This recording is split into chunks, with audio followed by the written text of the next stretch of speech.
The modern therapeutic bodywork industry is undergoing a structural realignment. What has historically been a fragmented sector of localized practitioners is rapidly consolidating into a $29 billion mobile ecosystem. Consumer preference is aggressively pulling away from large commercial real estate footprints. Between 2022 and 2023, mobile therapists executed 42 million in-home sessions globally, a 21% year-over-year increase driven entirely by localized, on-demand experiences. This data directly informs the trajectory of Allure by Yogeesha, a Detroit-based physical wellness clinic. The proprietor's immediate objective is to strip away the physical overhead of a single-operator local room and scale into a location-independent, multi-state mobile operation. But physical manual therapy carries a massive operational paradox. It is heavily regulated by local municipalities, tightly locked behind state-by-state licensing boards, and heavily reliant on localized foot traffic to generate demand.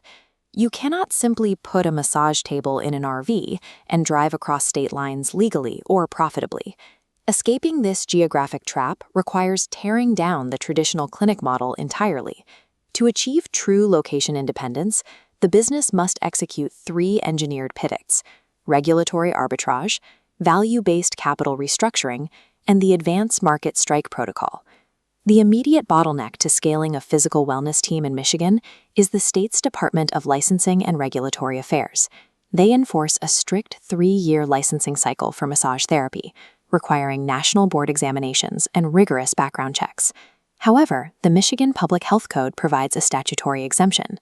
Practitioners engaging in the human energy system, spiritual or energetic work, are exempt from stringent licensing.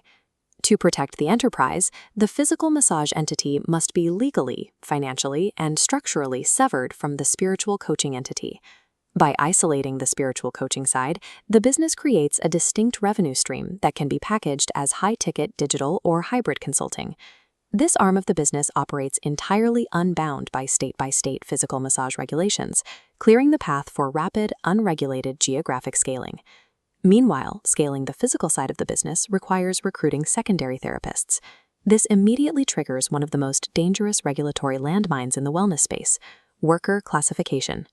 Impending legislative shifts, specifically the adoption of the stringent ABC test, severely threaten the traditional 1099 independent contractor model at most wellness clinics rely on to keep labor costs low. Under this test, a worker can only be classified as a contractor if their work falls outside the usual course of the hiring entity's business. A massage clinic hiring a contractor to provide massages inherently fails this provision. To safely utilize independent contractors, the business must completely abandon its identity as a clinical employer. Instead, it must reclassify itself as a real estate and marketing agency that rents fully equipped rooms and provides lead generation for autonomous therapists operating distinct LLCs. This structural decoupling removes the burden of directing patient care. It is the only mathematical way to build a secondary team without triggering devastating W-2 payroll taxes, mandatory downtime pay, or retroactive misclassification lawsuits. Once the legal architecture is secured, the internal financial mechanics must be entirely rebuilt to fund the acquisition of a mobile asset. We start by auditing the standard 60-minute therapeutic session. This vertical bar chart of a standard $110 session shows how the legacy flat fee model caps earning potential. Factor in $50,000 of fixed urban overhead plus 50% labor costs, and that revenue is crushed into an unsustainable sliver of profit. The immediate solution is abandoning flat fees entirely in favor of a value-based, tiered pricing strategy. This aligns the price point with the clinical outcome achieved, rather than the raw physical time spent on the table. By establishing a prestige baseline price and applying 20 to 30% surcharges for advanced, labor-intensive modalities like deep tissue manipulation, the practice immediately rebuilds its profit margins and protects therapists from physical burnout. Top-tier clinics avoid this compression by stacking a prestige base rate with modality surcharges. Integrating low-effort upgrades like CBD oil and zero-exertion retail sales pushes the average visit value toward a $240 target, effectively doubling profit margins without adding appointment time. But high margins on single sessions aren't enough to secure financing. The business must force front-loaded, predictable cash flow by transitioning these episodic clients into high-ticket bulk packages and recurring monthly hybrid memberships. These restructured unit economics provide the liquid capital injection required to acquire a heavy mobile asset, a retrofitted recreational vehicle serving as a mobile base. Without this rigorous optimization of margins and average visit value, the capital expenditure required to finance a location-independent lifestyle remains mathematically impossible. The final, most daunting bottleneck of a nomadic business is the map itself. Geographic state lines legally block traveling manual therapists from practicing physical touch outside their home jurisdiction. This historic barrier is being dismantled by the Interstate Massage Compact, dissolving geographic walls to allow multi-state practice. To qualify, a practitioner must meet strict standards, a minimum educational threshold, passing a recognized national examination, and an immaculate biometric background check. However, arriving in a newly unlocked state with absolute legal authority means nothing if you have zero paying clients waiting for you upon arrival. A mobile wellness business cannot rely on localized foot traffic.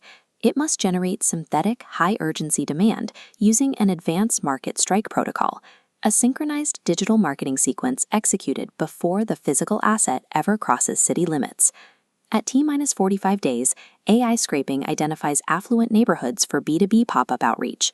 By T-30, geo-fenced social media campaigns launch, advertising a tightly restricted booking window.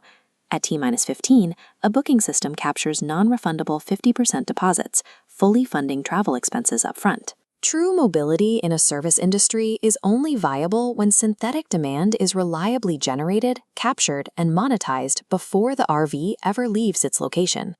What was once a single practitioner trading physical time for localized money is now a multi-tiered, digitally leveraged platform. The original Detroit anchor location is not abandoned.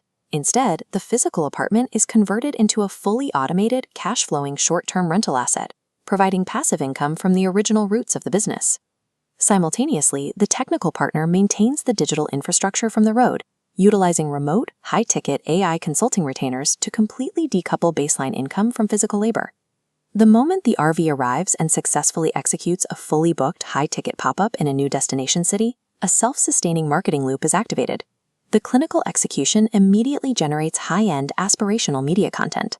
This highly authentic documentation is instantly weaponized to fuel the scarcity ad engine for the next city on the itinerary. This creates an infinitely repeating cycle. The precise physical execution in one market automatically funds and mathematically fuels the digital expansion into the next. Scaling a physical service business is never achieved by working more hours. It is achieved by engineering regulatory arbitrage, capital efficiency, and automated demand.